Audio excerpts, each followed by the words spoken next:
Hannah by Gloria Whelan.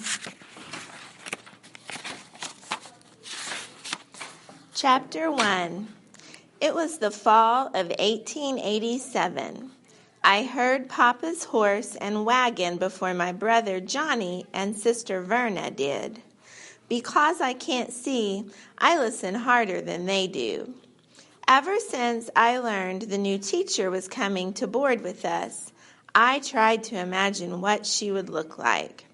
I thought she might be heaped into a round, soft shape like the big pile of laundry Mama does on Mondays, or she might be tall and straight and hard like the oak tree that grows next to the porch. I wondered what her voice would be like and hoped it would have the gentle sound of a mourning dove on a summer day. When the buggy pulled up, everyone rushed to the window to see her. I just stayed put. I had been told often enough to keep out of the way so I wouldn't get knocked over when people were rushing around. Verna didn't forget me, though. She called out, "Hannah, the teacher's pretty. She's got a big puff of brown hair and a lace collar on her jacket." "Never mind pretty," Mama said.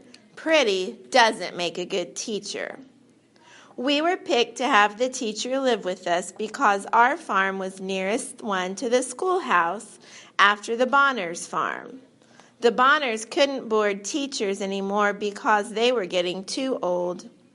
Even though it would mean more work for her, Mama looked forward to having the teacher. Our nearest neighbor was Mr. Peterson, and there were no women on his farm, so the teacher would be company for Mama.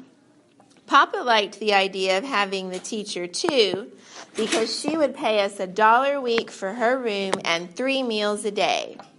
It was money you could count on, not like money you got from the winter wheat that might freeze or the corn that could dry up if the rain didn't come. "Here's the new teacher, Miss Lydia Robin," said Papa. Lydia, I thought to myself, what a beautiful name.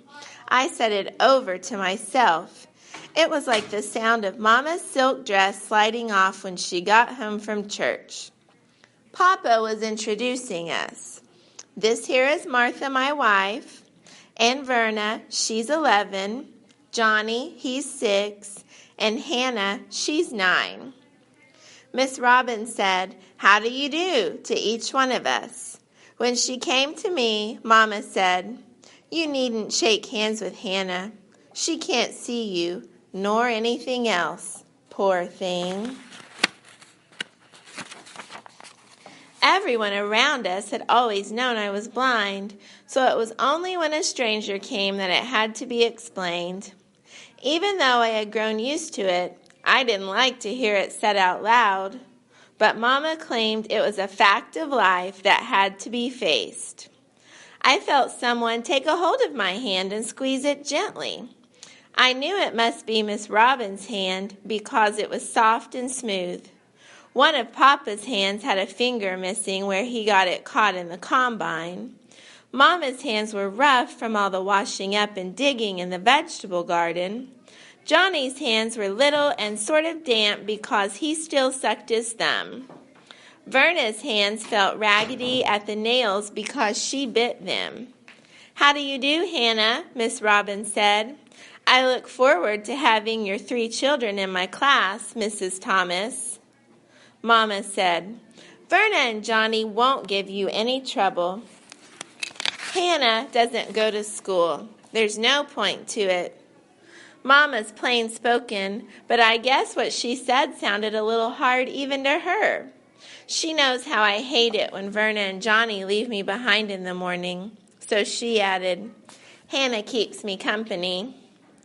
"Well, we must see about that," Miss Robin said. Her voice wasn't as soft and polite as it was at first. "There's nothing to see about," Papa said. "No point in buying books and clothes for someone who can't see to learn. Now, I expect you'd like Martha to show you where your room is. I'll get your trunk from the wagon." As soon as we were all alone, I said to Verna and Johnny, "Tell me what she looks like." Verna said, "She's a little thing, but she stands up straight. Her eyes are blue. Her complexion is all white and pink. Her jacket has little buttons down the front and a sort of ruffle in the back." Miss Robin sounded elegant. I sighed and wondered what I looked like to her. I hoped she would notice that my hand-me-down dress from Verna was too large for me. I knew my hair was tangled too. When it was long, like now, I had trouble combing it. Mama had been so busy she had forgotten to cut it. "Even though she's little, I think she'll be able to handle the older boys," said Verna. "Last year's teacher whined all the time about how bad the older boys were. They threw erasers across the schoolroom and didn't do their lessons. They even tipped the privy over one night. The teacher complained, but she never did anything."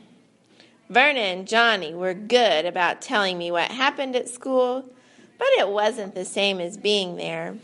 I would have given just about anything to go to school.